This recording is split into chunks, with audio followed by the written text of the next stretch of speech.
Do you ever hear people throw words around like fight, flight, freeze, or relational safety, or nervous system, and you're like, what are they actually talking about? Okay, so honestly, as a parent and as a therapist, that was me a few years ago. I had absolutely no clue about what those terms meant until I came across somebody amazing called Mona Delahooke. I came across her work, and once I did, everything about my kids' behavior suddenly made a whole lot more sense. It was like, I don't know, just this like lightning bolt moment where I was like, oh, that's what's happening when my kids don't want to get in the bath or won't do their homework or are arguing about something insignificant. Everything just made so much more sense. So trust me, you're going to want to hear this. If you don't know Mona, that is okay. She is a licensed clinical psychologist with over 30 years' experience working with kids and with families, and she's also the author of two amazing books. One of them is Beyond Behaviours, one of them is Brain Body Parenting. I have both and I love them. I've reread them because they're just so good, and she breaks down the neuroscience behind these baffling, frustrating behaviours that our kids sometimes throw at us. But here's the thing, Mona doesn't just offer theories. She actually gives real, practical ways to respond when our kids are melting down or when they're quote unquote acting out or, pushing our buttons. And she explains all of that in really easy to understand terms for parents, but it really helped me as a therapist as well. So today I'm really excited to be able to re-release an interview that I did with Mona back in 2022 because it's just one of those conversations that completely changed the way I parent and completely changed my work with families and parents as well. And to be honest, this conversation feels a whole lot more special because in 2023, Mona had a brain aneurysm, a really, really scary experience, and it's led her to now slow down and focus on her health. But I feel so grateful that we still have her voice and her wisdom to learn from. And I'm beyond lucky to have actually just had the chance to sit down with her for this chat anyway. So in this episode, Mona is going to share some powerful truths about kids' behavior, like why what looks like misbehavior is often just a sign that their nervous system is completely overwhelmed. And once you understand that, it's an absolute total game changer. Trust me, you will feel less resentful, you'll feel more empowered, and actually way better equipped to help your child regulate their emotions without resorting to punishments or blow-ups, threats and bribes and all that stuff. So grab a coffee or whatever keeps you going, get comfy, and let's dive into this heartwarming and honestly eye-opening conversation with Mona Delahooke. I know it will stick with you the way it stuck with me. Absolutely loved it. Just before we begin, I do want to acknowledge the Darug Nation. They're the traditional custodians of the land on which I live, work, and record this podcast. I pay my respects to all First Nations people, their elders, and their ancestors, and I acknowledge that sovereignty was never ceded, and I stand in solidarity towards a shared future. Mona, your voice and your message, the way that you deliver your message is so heartfelt and so compassionate and understanding. It really hits home for me. So thank you. Oh, thank you so much.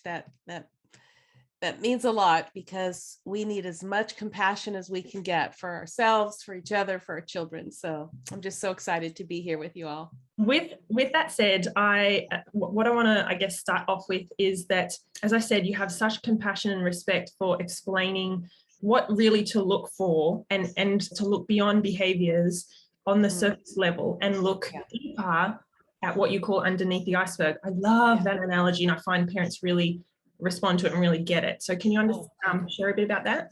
Sure, absolutely.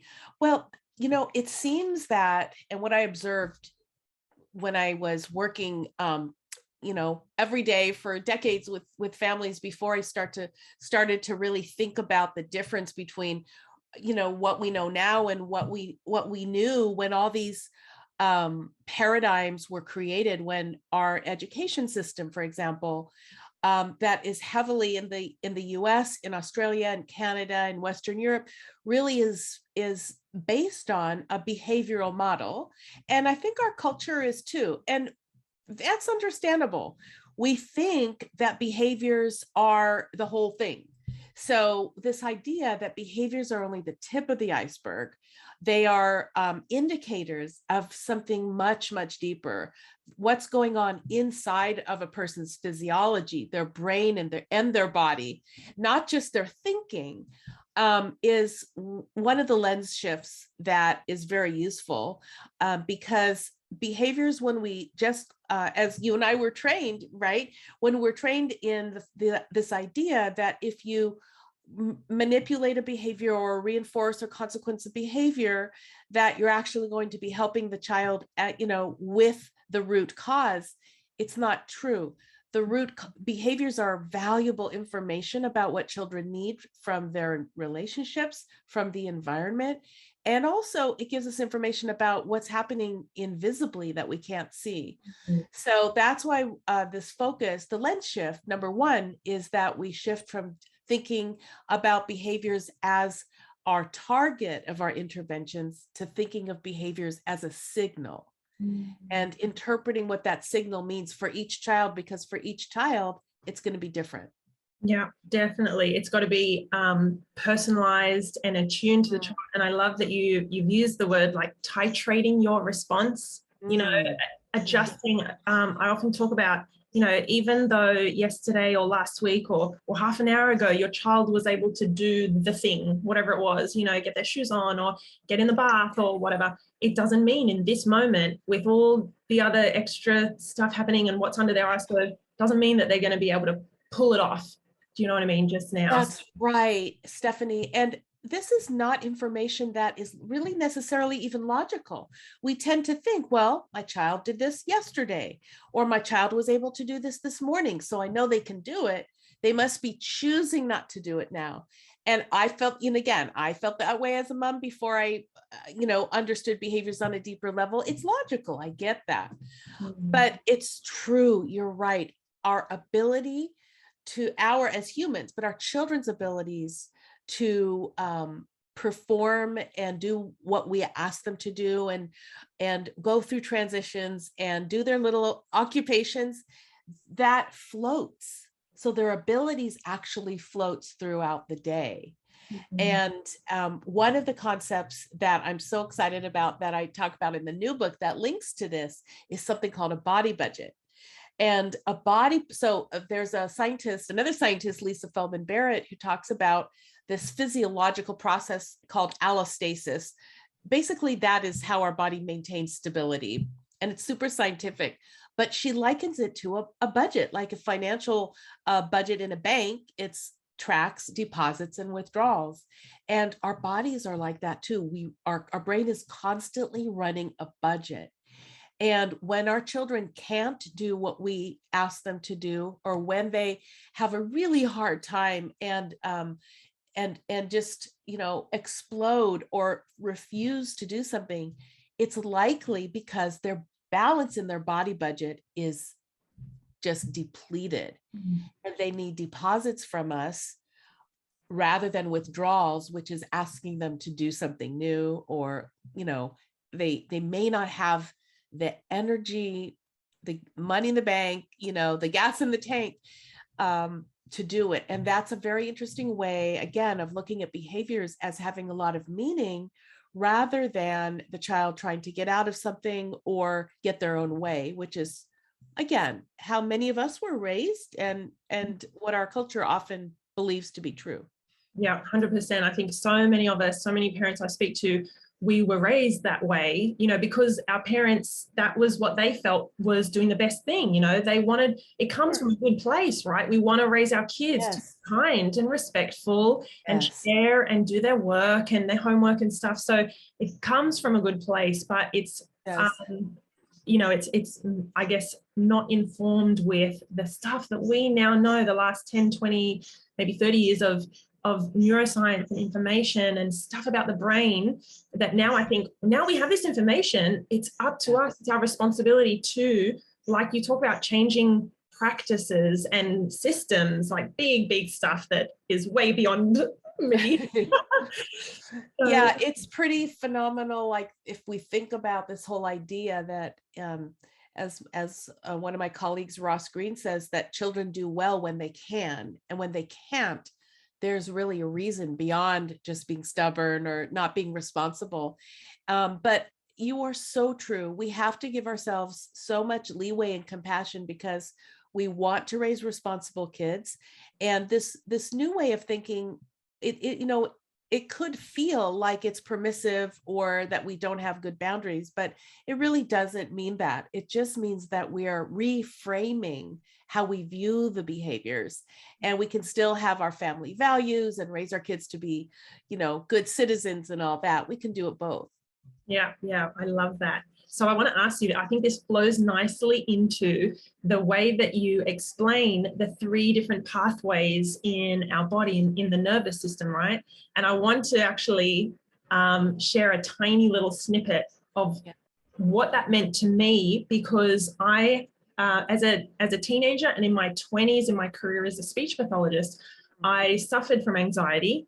And what happened when I got overwhelmed, anxious and nervous, this would happen in school and then in job interviews and in my clinical placements and stuff. I didn't just get the sweaty palms and the heart racing. What happened very quickly to me is I would faint, and my body just took me out cold. That was obviously, now I know, me on the what you call the blue path, that shut down, because in my brain or my body, I couldn't cope with it. It was too much. I was too nervous. I was going to see a patient, or I was going to have to do something. So that was a huge eye opener for me to go, oh my goodness, me, but also there are kids out there who are not necessarily exploding and melting down, but they are in this shutdown. That's blue pathway. Anyway, so can you explain a little bit for everyone those concepts of the 3 pathways and what that means? Yeah, that's just so that's touching that, your autonomic nervous system was protecting you. It was fine. But yes, but how scary is that? Because you went beyond, sounds like you went beyond the that fight or flight, which is where we are very active and our heart might be beating fast. This is what I call the red pathway. When we are activated, when we're not quite feeling safe inside, but we're trying to hang in there. The body likes to move, so the heart might move, our voice might shift. We may fidget, we may get, like you said, sweaty palms, and it's this physiological arousal, which is one of the pathways that's described for our autonomic nervous system, which is our automatic nervous system, meaning we don't choose it. We don't will our heart to beat or how fast it's going to beat, right? We don't have all that oxygen coursing through our blood. We don't cause it. It happens protectively. So when our children go from what I call the green pathway, which is the one of the social engagement system of the autonomics, which is our called the ventral vagal, but just the green pathway is a good way to think about it, is when our physiology is calm, when our nervous system is detecting safety. And we can be activated, you can be playing and you can be active, but the basic sense is this, neuroception, that safety sensor that I talk about, of safety inside the body. And again, it's subconscious. It's like children aren't deciding. We aren't deciding. It's a body thing that reflects our behaviors. So when you see a child who is cooperating and playing with their friends and problem solving and doing those wonderful things, that all that good stuff really happens in that green pathway. But protectively, when our body detects that something is not right, even if the environment is safe. So I think it's very important for parents to understand, it doesn't mean you're doing something wrong. This is children can have these behavioral tantrums and behavioral meltdowns when it's not related to you. It could be from their sensory environment, something they hear or smell, or their thoughts, a thought might run through their head, or it could be something deep inside, like a tummy ache or GI issues, or a toothache. So the body really responds beautifully in a way. that creates the need to move. So if you see your child all of a sudden fidgeting in a certain way, their face might be having certain expressions, their eyes might be darting around the room, they may be closing their eyes, or big open eyes with fear, all those things are activations. So that's the red. So we have the green is the social engagement, the red pathway, which is our fight or flight. And then what you alluded to is the blue, the dorsal vagal pathway of our autonomic nervous system, really has to do with conserving energy. So here's where the heart rate might lower, and where children kind of might disconnect. So they're not expending energy. They may not look at us. They may look down or look through you. And they may be very quiet in their bodies. They don't want to play. They don't want to engage. And at the very extreme of that could be complete shutdown. So fainting, which is always a good medical condition to seek, and to seek help for, to make sure that's where it's coming from, to when you are actually disconnect at the extreme, that is a dorsal vagal response, where the body actually goes to shutdown. Yeah, and that's it's exactly what I think happened to me. I had so many tests and things. I was fit, I was healthy, I played sport, I ate healthy, and I recognize now, with learning about emotional intelligence and just having that awareness of my emotions and what it meant and how they felt in my body, and then learning about anxiety, because now I do work with kids and teens with anxiety, and then your work, it's just pieces it all together. And now I think, oh my goodness, we need parents to be talking to their kids about how things feel in their body, and giving them that sense of relational safety, and being okay with their child's emotions, not trying to sweep them under the rug or squash them or suppress them or threaten them or punish them and things like that we spoke about. So I think a good sort of follow-up question is it the goal to have your child on the green pathway all the time, or actually is it not? Is it something else? Oh, I'm so glad you mentioned that, because I was just going to say, we have to understand that all three of the pathways are adaptive in our nervous system. So nobody can stay in the green all the time, and nor would we want to, because we're not robots, right? We have a real world, and especially, this last few years has shown us how much resilience is needed, which is flexibility, right? Flexibility through change, because we can't predict and control everything. So luckily we're provided with these different pathways. So,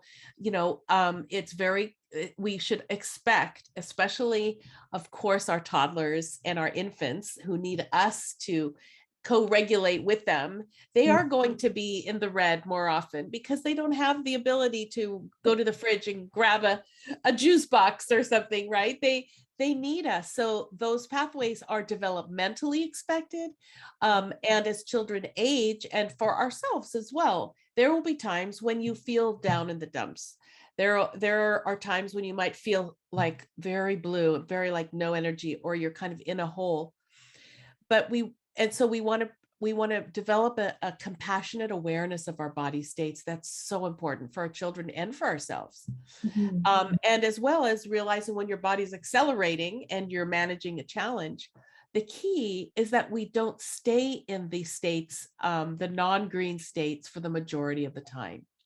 So we want to make sure that the majority of the time we are returning to baseline, which is the green, the ventral vagal pathway. Yeah. And you don't want your child, for example, to be in the red pathway, this constant motion, movement, agitation, distress for 80% of the day. Or blue or disconnected for more than several days or weeks at a time. We really want to look at patterns. And again, I really don't want parents to fear these different pathways that humans have, but just develop kind of a curiosity about them, and then seek help if you find that your child is really not able to calm and settle their bodies for, for the majority of time over weeks and days. Yeah, I love that. And I love that you also speak about how it is not coddling. It is co-regulating when you are supporting your child to move back to the green pathway by doing certain things that are attuned to your child, like they're personalized, I don't want to say strategies, but things you can do that brings your child back to the green. So if they are on that red pathway, a fight or flight, and they're upset, or they're digging their heels in, or they're melting down, it isn't coddling to go to them and support them and bring their nervous system back down and co-regulate, so that we can help them know what it feels like to move through the pathways. Does that make sense? It so makes sense. And I was talking to a mom this morning, actually, about this concern because, the child was not turning in homework, and they were, just doing things that were so distressing, that were against what she believed she raised her son to do. And so it's when we understand that everything isn't motivated by this desire to get away with something, or be a slouch, or just not be responsible, that it gives us freedom to realize that in those situations, you of course can have your family rules, and you can be that strong parent with which children need, and have expectations, absolutely. But when we can do that and attune emotionally at the same time. So instead of like, you've lost all your privileges because you didn't do what you were supposed to do, and now you can't have any fun with me, it could be more of, I'm so sad that, no, let me take that back. I wouldn't say that I'm so sad. I would say, I can see how hard this is for you. And I want you to know that I care about that. And let's work together to see how you might be able to feel better, to feel more connected to me, and to be able to do these tasks. Let's talk, let's engage, let's hang out, instead of having that be, I'll only be kind and hanging out with you if you get everything done that you're supposed to do. It's kind of an idea that our connection leads the way, rather than our discipline or our behavior charts or whatever leading the way. It's our connection. Yeah, I saw a little post that you did this morning about rewards, behavior charts, and things like that. And I encourage everyone who's watching along to go and look at Mona's Facebook page and Instagram, because I love sharing those posts. But the last thing I'll say is that I love how we're starting to recognize that some of those well-intentioned, maybe the consequences, or sometimes the threats, that if you don't get up and do this, then you won't have iPad or whatever, those things that we try to use in order to get our child to cooperate, are actually pushing our child further onto the red pathway. It's literally the opposite of what we want to do, which is build connection and cooperation. And I think you mentioned Dr. Ross Green before, who I also love, and so do my OT friends, of course. And I always say, we've got to look at what is getting in the child's way from doing the thing, from using the kind words, or sharing their toys, or doing the homework. If your child isn't doing well, like you said, something's getting in the way, something's the matter. And we've got to look at what that is. And that's kind of stuff under the iceberg too, the problems, the unsolved problems, rather than just hitting that tip of the iceberg. Yes, it's beautifully said. That's exactly it. And we assume that the child wants to please us. We assume that we are social creatures and that they want to do well, but there are things that are getting in the way. It could be it could be the body, it could be the stress response, it could be a developmental issue. The child's social and emotional development may still be in progress, right? And that's kind of an invisible metric as well, because many children, even though they can walk and talk and reason with us, really have delays in their social and emotional development, which means that their executive function is still developing. Their ability to make good choices and problem solve is still developing. And so those kinds of things are what we look at under the waterline of the iceberg to say, okay, let's support those pieces that the child needs in order to meet those goals, because the child will feel better too once they're properly supported. Yeah, I love that. So many nuggets in here. I hope everyone is really taking a lot from this conversation. I know I am, and I'm always adding to my, my knowledge and my toolkit, so to speak. So I want to just convey my gratitude for you coming on and sharing with us. And I want to ask you how can people get a copy of your new book that's coming out in just a few days, Brain Body Parenting? Oh, thank you for mentioning it. I'm so excited. Yeah, it's coming out. My next book is coming out.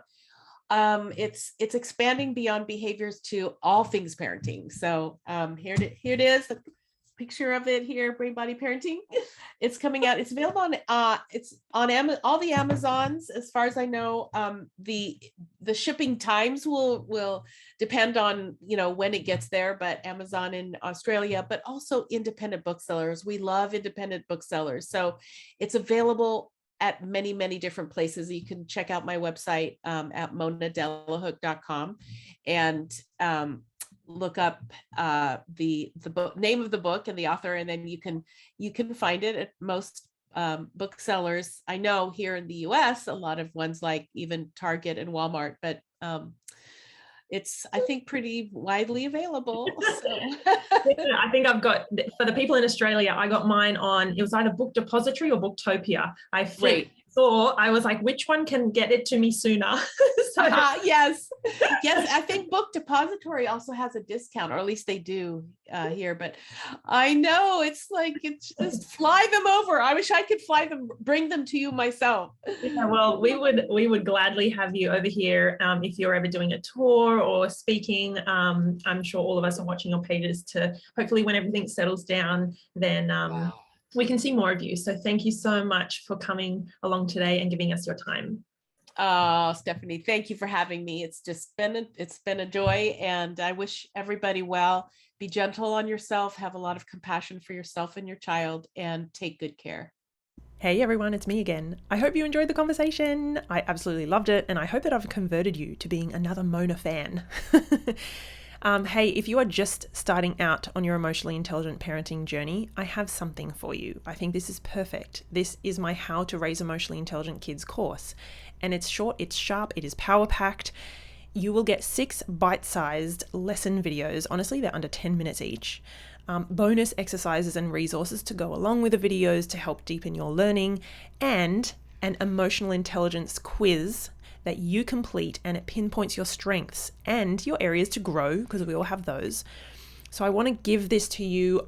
Usually it is the value of everything, like all of the videos and the exercises and resources. The value is $295, but we don't list it. I don't want to sell it at that. I want to give it to as many parents and therapists and educators as possible. So we've actually set the price at $97, but right now you can actually grab it for 75% off of that. So whatever 75% off 97 is, I'm going to say it's around about $24, $25, which is wild, but I want to do that for about a week after this episode airs. It's the end of March now in 2025. Please go and check it out. Please go and have a look at it. There's way more information on the website than what I've just explained to you. You will see the code there as well. The code is Let's Go 75. So you can use that at the checkout. But this is like a wild, I guess, offer. I don't want to say it's a sale. I want to offer it to you. I want to get it into as many hearts and minds of parents and then their children as possible. So please go and have a look. If you just go onto my website, it's stephaniepinto.com/courses. And you'll see it there. You'll get immediate access once you kind of grab the course and log in. If you are ready to ditch the power struggles, ditch the stress, please head over and check it out. I would love to offer that to you. All right, well, thanks for hanging out with me today, and I will see you guys next time. Stay safe and keep raising those emotionally intelligent kids.